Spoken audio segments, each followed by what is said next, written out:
Bonjour à tous. Alors aujourd'hui, je vais vous présenter les diapositives du cours du P33-27 sur la théorie quantique de l'information, ou que j'aimerais aussi appeler d'une façon plus précise le quantum computing.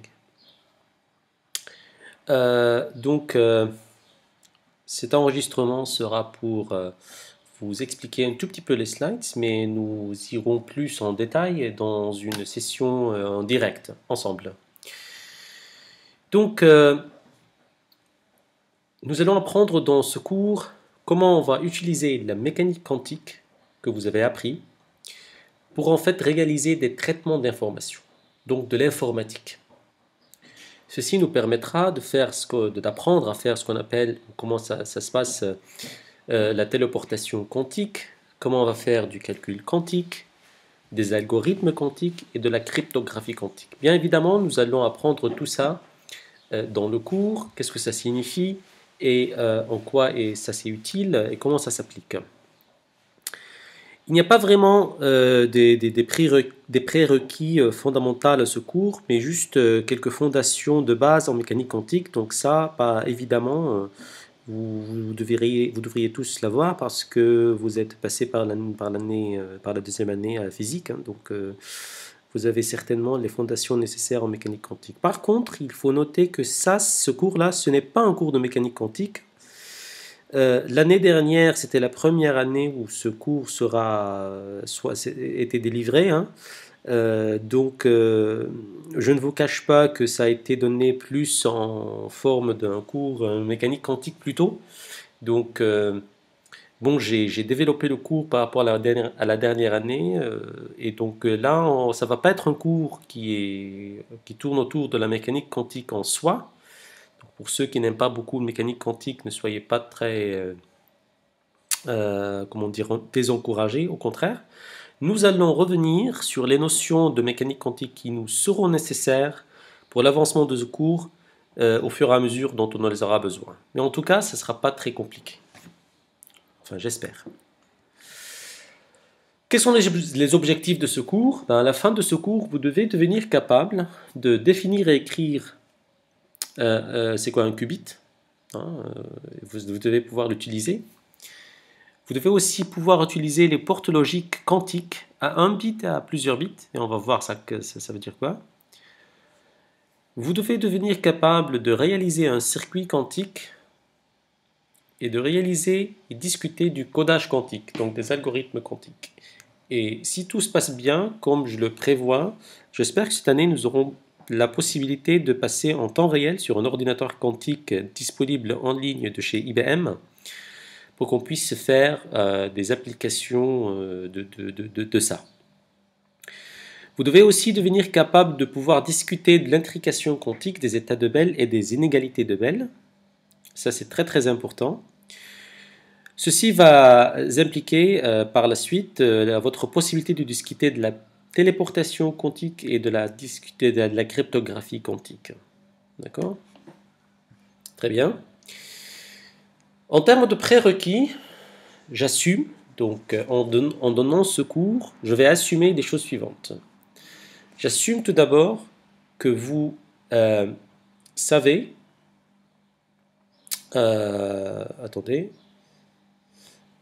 j'assume tout d'abord que vous savez des notions essentielles de base de l'algèbre linéaire que je dirais appliquée. C'est-à-dire les vecteurs, quand on écrit les vecteurs, comment on travaille avec les vecteurs, les propriétés des vecteurs dans ces représentations-là, dans un matriciel, les matrices, donc des algèbres de base, la multiplication, l'inversion, etc.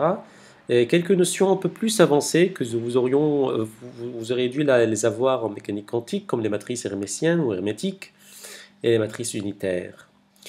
D'une autre part, j'assume aussi, ou j'assumerai, bien que j'en discuterai un tout petit peu pour les introduire pour ceux qui n'ont pas ce background, quelques notions sur la théorie des circuits logiques ou portes logiques, c'est-à-dire les portes AND, OR, NOT, NAND, XOR. Donc c'est des portes logiques, c'est des associations de logique, ce qu'on appelle la logique booléenne, qui nous permettront de faire quelques procédures logiques. Donc on va voir ça rapidement. Pour ceux qui n'ont pas ce background, vous pouvez y aller sur Internet ou juste avoir quelques petites informations afin de pouvoir avoir un minimum de background là-dessus.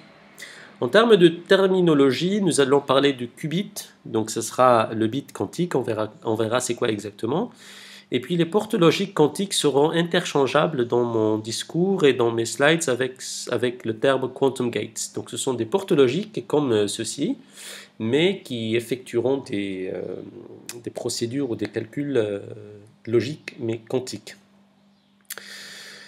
Comme je vous ai dit dans le slide d'avant, je vais essayer dans ce cours cette année de partir sur des applications pratiques sur un ordinateur quantique de chez IBM.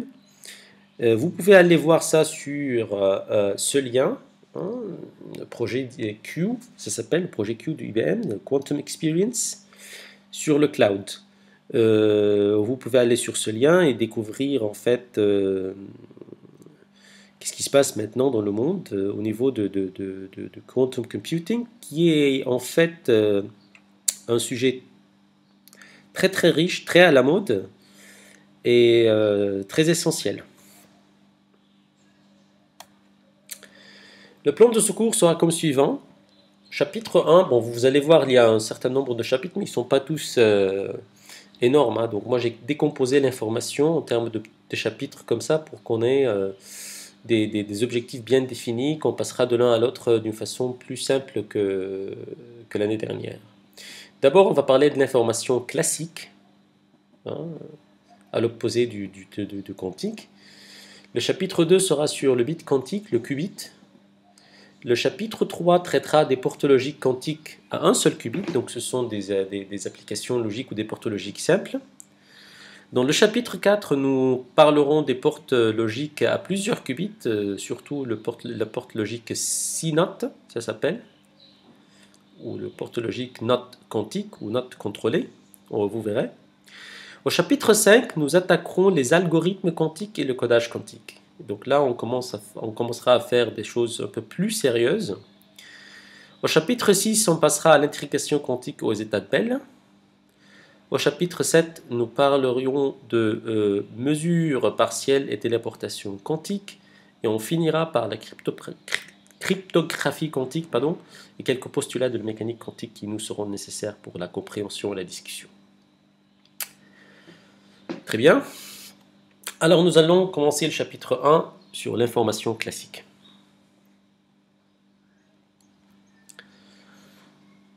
Comme vous le savez, tous les systèmes informatiques qu'on utilise dans nos jours, là, c'est-à-dire les ordinateurs, desktop, laptop, smartphones, iPads, tablets, anything, tout utilise ce qu'on appelle l'informatique classique. Donc c'est l'informatique que vous savez, que vous avez peut-être appris dans quelques classes à l'école, ou certains d'entre vous le savent, le connaissent, ils savent faire des programmes, utilisent MATLAB, etc. Tout ça, c'est de l'informatique classique. En fait, l'informatique classique utilise un élément de base pour manipuler tout type d'information, tout type de procédure de calcul qui s'appelle le bit. Le bit, ou j'appellerais ici le bit classique, c'est quelque chose qui est formé par un choix entre deux réponses, soit un oui, soit un non. Qu'est-ce que ça veut dire? Un bit classique, mathématiquement parlant, c'est soit 0, soit 1. Et ça, très probablement, tout le monde le sait. On sait bien qu'en informatique, on parle de 0 et de 1. Ce qu'on appelle généralement l'algèbre booléen. Quand on manipule ces 0 et ces 1, et ces 1-là, on parle d'algèbre booléen. Donc 0, c'est pour un non, 1, c'est pour un oui. D'accord? Donc il y a de la logique derrière l'informatique, mais mathématiquement, ça se représente avec des 0 ou des 1. Maintenant, du point de vue physique, comment en fait physiquement on implémente un 0 et un 1 dans un système informatique comme l'ordinateur ou le portable, etc. Donc c'est soit par exemple avec des voltages, d'accord? Donc il y a des voltages on utilise des transistors qui nous permettront de faire 5 volts pour avoir 1. Le 5 volts sera l'équivalent à 1, mathématiquement dans la logique booléenne, et 0 volts c'est un 0. Par exemple, dans les domaines magnétiques, par exemple sur les disques durs, hein, comment sur un disque dur, par exemple, si on se pose la question, sur un disque dur, un hard disk, comment on code l'information? Comment, par exemple, mon image ou une photo ou un texte ou cette présentation, comment est-elle enregistrée sur mon disque dur? Eh ben, elle est enregistrée avec un mécanisme physique, hein, qui oriente d'une façon bien définie, bien choisie, des domaines magnétiques sur le disque dur. Donc le disque dur est formé par des matériaux qui possèdent des domaines magnétiques, matériaux ferroélectriques, qu'on peut en fait orienter ces dipôles magnétiques dans un sens ou dans l'autre, et puis les réorienter, puis les rendre aléatoires, donc on efface, on écrit, etc. etc.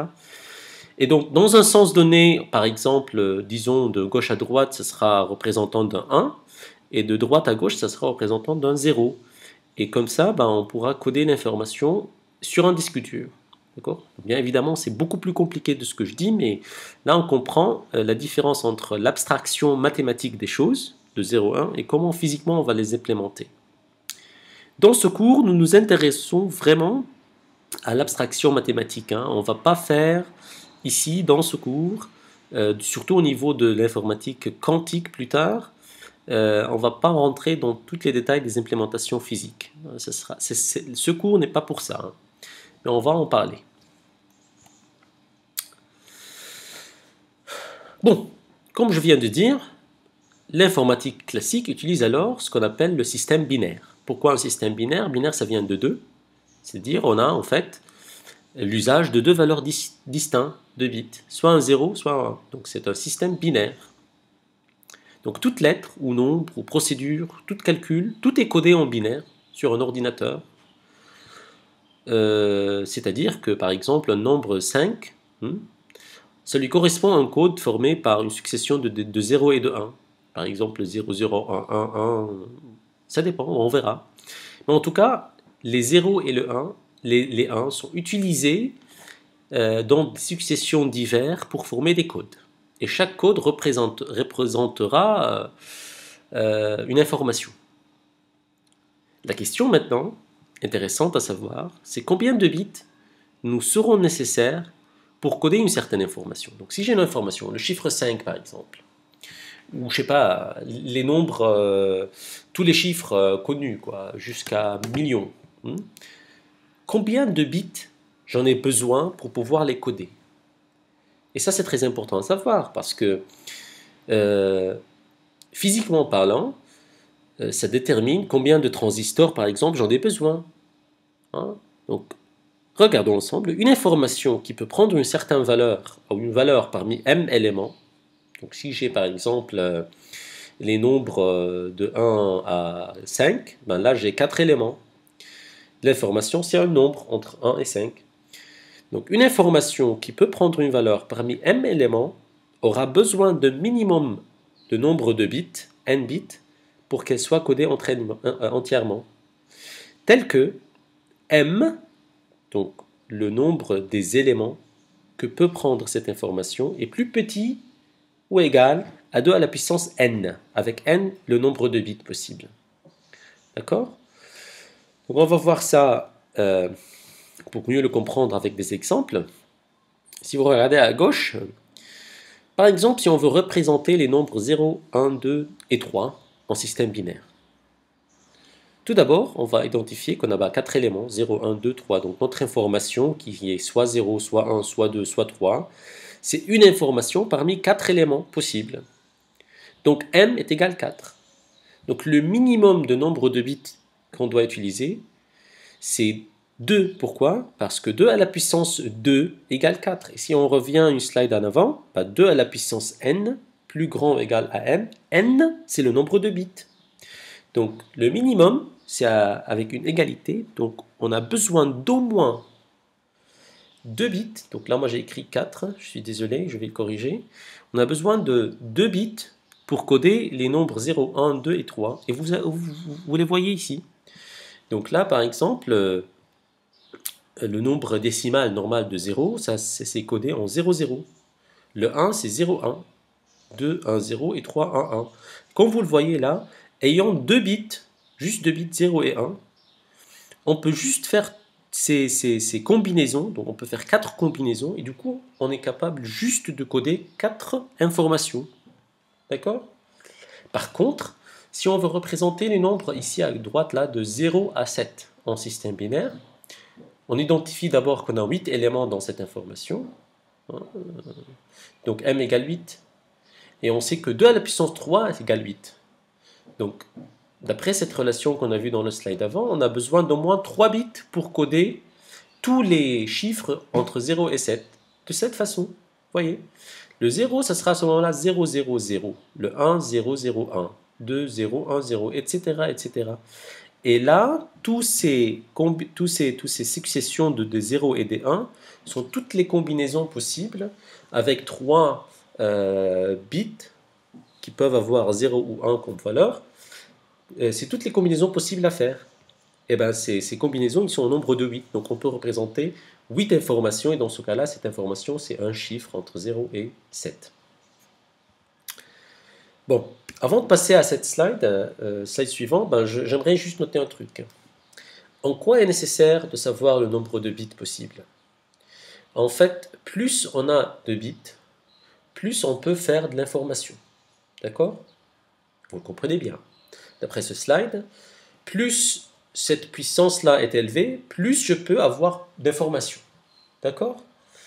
Et ça, du point de vue physique, ça nécessite de manufacturer dans l'industrie des semi-conducteurs, par exemple, ou de l'industrie ou la recherche des matériaux, de fabriquer des matériaux, fabriquer des semi-conducteurs capables d'engendrer physiquement un plus grand nombre de bits. Soit des domaines magnétiques, soit des transistors pour créer des voltages. Et c'est pour cela, en fait, que maintenant, la technologie est arrivée à un point où on est capable d'avoir sur 1 cm² d'un chip de silicone, d'avoir des trillions de transistors, des trillions de transistors. C'est-à-dire, on peut avoir sur une taille très très petite d'un matériel de dimension très faible, plein de bits à faire.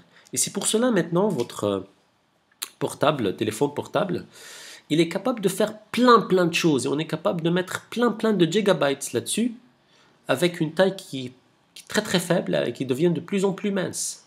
Et plus on avance dans ça, plus on va avoir des devices qui sont performants avec des dimensions beaucoup plus faibles. Vous voyez?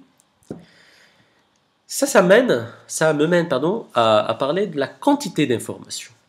Donc, maintenant qu'on a su que combien de bits sont nécessaires pour coder une information, la question qu'on va se poser, comment est-il possible d'identifier l'information, de quantifier l'information. Donc, partant de la limite minimale de cette relation, comme je viens de dire, si vous faites le log à base 2, à gauche et à droite de l'égalité, nous allons avoir n, donc le nombre de bits, égale log de 2, ou log à base 2 de m. Ceci nous indique alors que n bits peuvent engendrer ou emmagasiner une information de m messages. Vous voyez la liaison maintenant?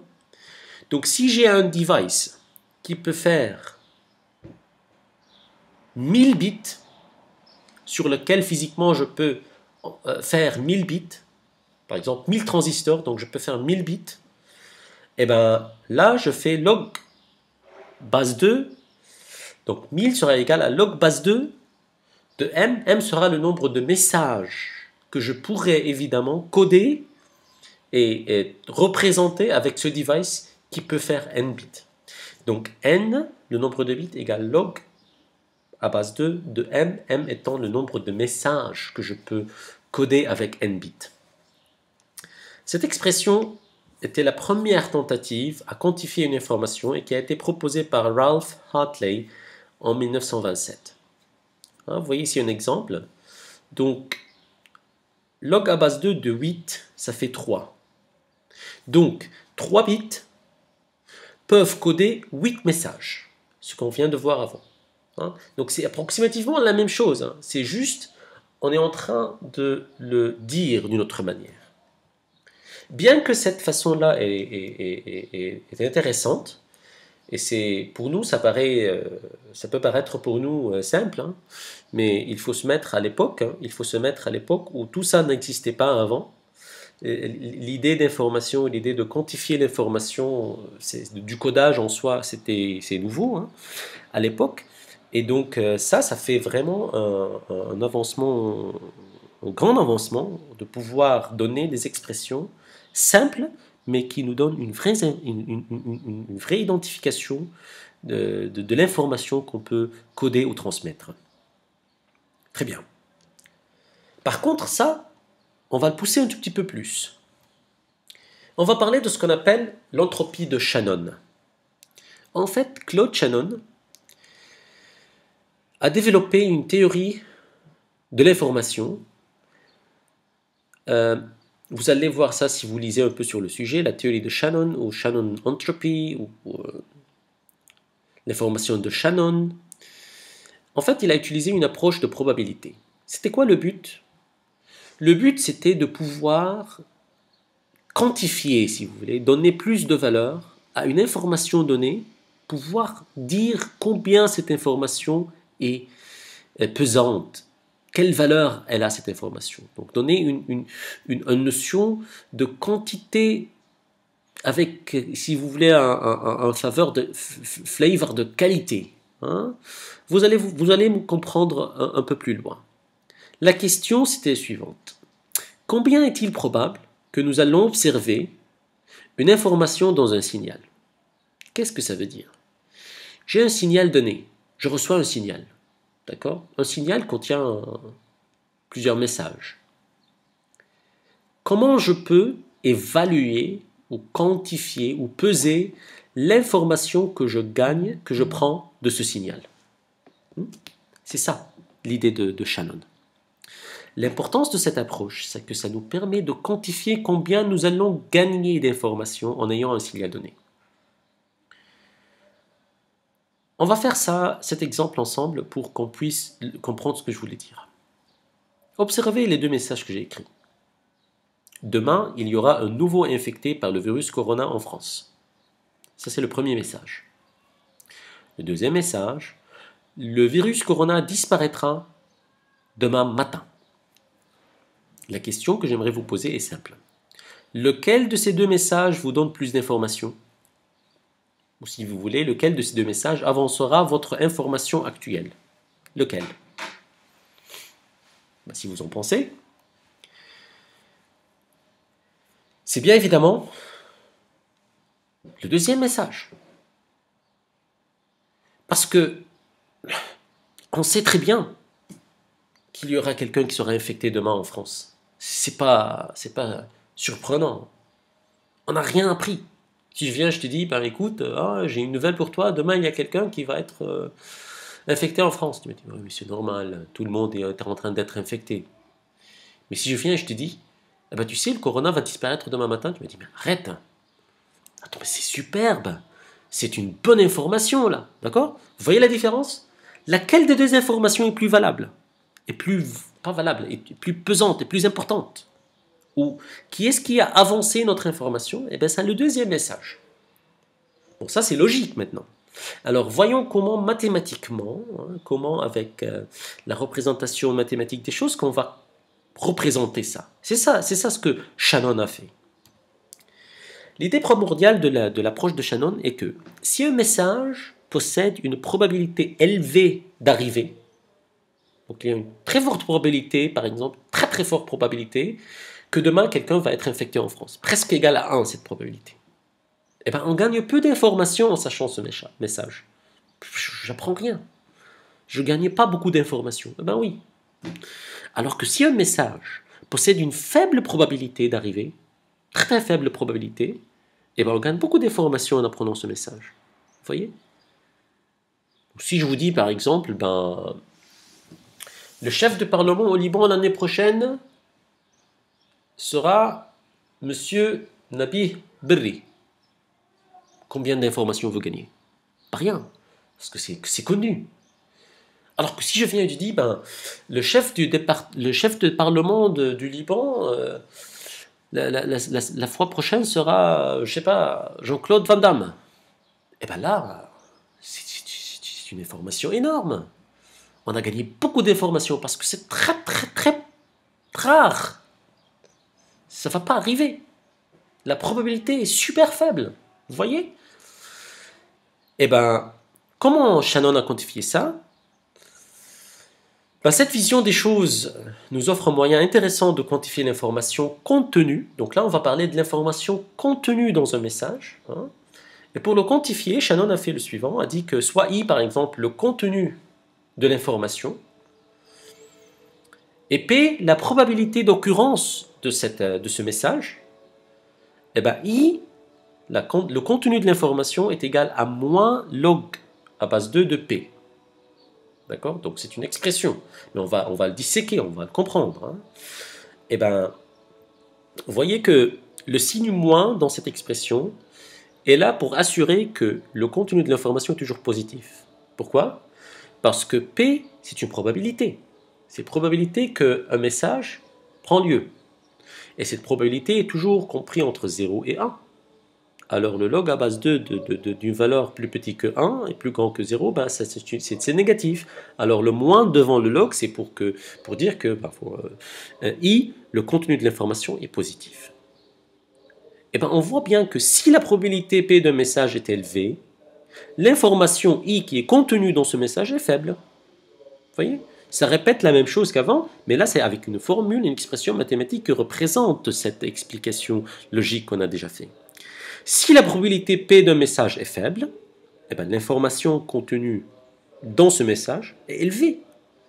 Donc je reprends là avec des nombres. Je reprends le premier message. Demain, il y aura un nouveau infecté par le virus Corona en France. Eh ben, la probabilité que ça arrive, c'est très très élevé, on va dire c'est 0,995. Donc si on met les nombres, I c'est égal à log 2 de 0,995, c'est 0,0062. Donc vous voyez bien que le message, ce n'est pas une surprise. Donc le contenu de cette information est très très faible. 0,0062. Mais là, on l'a quantifié, ce contenu de message. On a mis un nombre. Donc on n'apprend rien de nouveau là-dessus. Pas de contenu d'information. C'est vide comme information. Alors, l'autre message. Le virus Corona disparaîtra demain matin. Et bien là, la probabilité que ça prend lieu demain matin, et ben c'est 0,005, si ce n'est pas moins. N'est-ce pas? Et donc là, si j'évalue, je quantifie le contenu de l'information, I, et ben ça me donne 7,6439 comme numéro. Donc le message, c'est une surprise en fait. Le contenu de cette information est très élevé, comparé à l'autre. Donc on a appris une très grande nouvelle. Ce n'est pas une information vide. Vous voyez? C'est ça l'idée, et c'est ça ce qui est intéressant dans cette théorie d'information de Shannon. Alors, je répète, il faut qu'on se mette toujours dans la perspective des gens qui ont commencé cette théorie, qui ont commencé cette science, mais même maintenant, si vous voulez, ça nous donne un goût très agréable à pouvoir voir la logique des choses avec des relations mathématiques très très simples, mais qui font un sens et qui mettent des nombres quantifiables sur un logique parlé. Très bien. Maintenant, de façon plus formelle, la théorie d'entropie de Shannon, ou d'information de Shannon, on appelle h de x égale à moins la somme des probabilités PI log à base 2 de PI. C'est quoi ces variables? Eh bien, d'abord, x, c'est un variable arbitraire, c'est n'importe quelle variable, mais qui peut prendre différentes valeurs, x1, x2, x3. Donc c'est un message qui peut avoir plusieurs valeurs, qui peut prendre plusieurs valeurs, mais chaque valeur, il va le prendre, ou cette variable va le prendre avec des probabilités différentes, P1, P2, Pi, qui sont associées à ces valeurs x1, x2, xi. D'accord? À ce moment-là, donc l'entropie de Shannon, H, c'est très proche, si vous le voyez, c'est très proche du contenu de l'information, mais là, c'est quand le signal possède beaucoup de messages, plusieurs messages là-dedans. Et bien là, on parle plus de l'entropie, et vous allez voir ce que ça veut dire. L'entropie de Shannon, si vous voulez, c'est un nom, c'est pas l'entropie statistique que vous connaissez en statistique. Mais l'entropie en statistique, ça définit le désordre du système en général. Donc là, Shannon a utilisé ce même terme pour définir ou pour déterminer le degré de désordre ou d'incertitude ou de hasard qui est contenu dans un signal.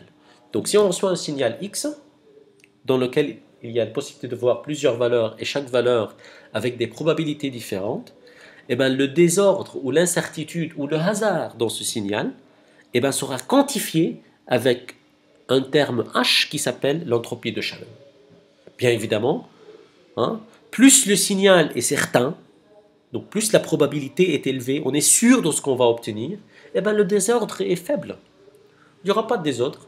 Si je suis certain que je vais obtenir, par exemple, je ne sais pas, 10 000 livres libanaises, tous les jours, eh ben, l'entropie dans le signal que je vous transmets, en disant que je vais obtenir 10 000 livres libanaises tous les jours, certainement, eh ben, il n'y a pas de désordre, c'est clair, pas de hasard, on sait que tous les jours, M. Kaja va obtenir 10 000 livres libanaises. C'est tout. Mais si le signal est non certain, si je vous dis, ben, là je vous enseigne, mais j'ai aucune idée combien on va me payer, si on va me payer, si c'est aujourd'hui, si c'est demain, si c'est l'année prochaine, ou par exemple si vous avez un examen ou pas, est-ce qu'on va faire l'examen? Alors il y a une probabilité que vous allez faire les examens d'abord, puis il y a une probabilité que non, on va faire un seul examen à la fin de l'année, il y a une probabilité qu'on va s'arrêter. Hein, on va continuer, etc. Donc il y a un signal qui a beaucoup de désordre. Hein, c'est un amalgame. C'est exactement ça. Alors si vous calculez H pour un signal comme celui que je viens de dire, eh ben H va être élevé. Parce que l'incertitude est élevée. D'accord? Donc le désordre et le hasard contenu dans ce signal est élevé. Hein. Bien évidemment, euh, l'information que nous apprendrions, donc le contenu de l'information dans un message non certain, dans un signal non certain, ben, il sera élevé, hein, parce que si on apprend, si je vous dis, certainement, hein, vous allez avoir un examen le 7. Eh ben, cette information-là, si ça provient d'un signal qui était en désordre, eh ben, c'est beaucoup d'informations. Le contenu de cette information sera élevé. Vous allez prendre le temps à digérer tout ça. On va faire une session live pour reprendre ça ensemble. Je peux comprendre que ce soit avec moi parlant à mon écran là comme je le fais, et avec un peu d'enthousiasme, je peux comprendre que ce soit un peu confusant. Ne vous inquiétez pas. Et bien avant que je finisse, là, je vous donne des exemples. Hein.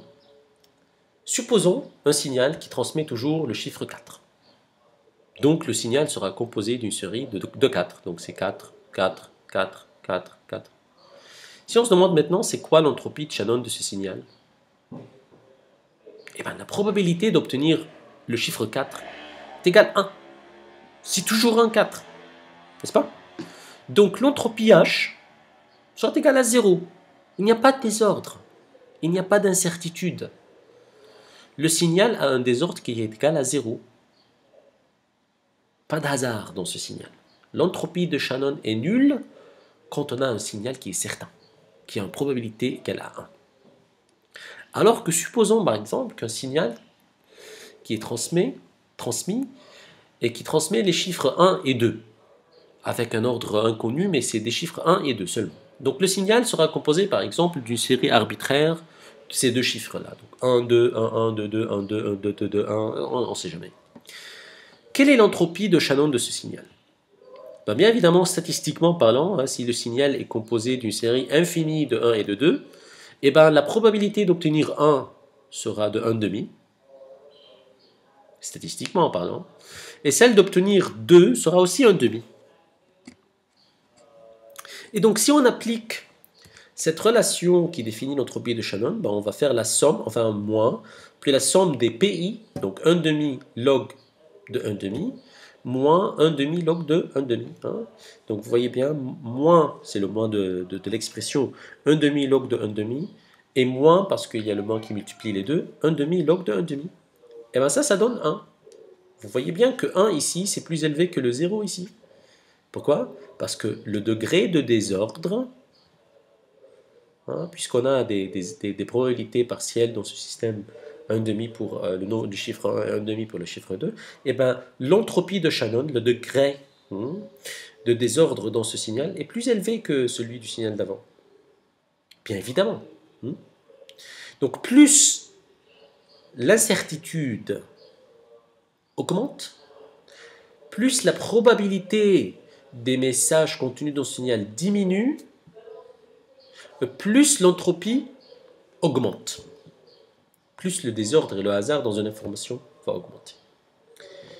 Bah, très bien, je vais me contenter de ça. Là, je vous donne une petite série d'exercices que je vous laisse le temps de voir, de regarder, d'essayer si vous voulez. Ben, on va repasser ensemble sur ces slides très prochainement dans une séance directe. S'il vous plaît, regardez bien cette vidéo, regardez bien les slides que je vous mettrai sur Google Classroom pour développer vos questions et puis on verra ensemble comment on va clarifier les choses. Eh bien, je vous remercie. Au revoir.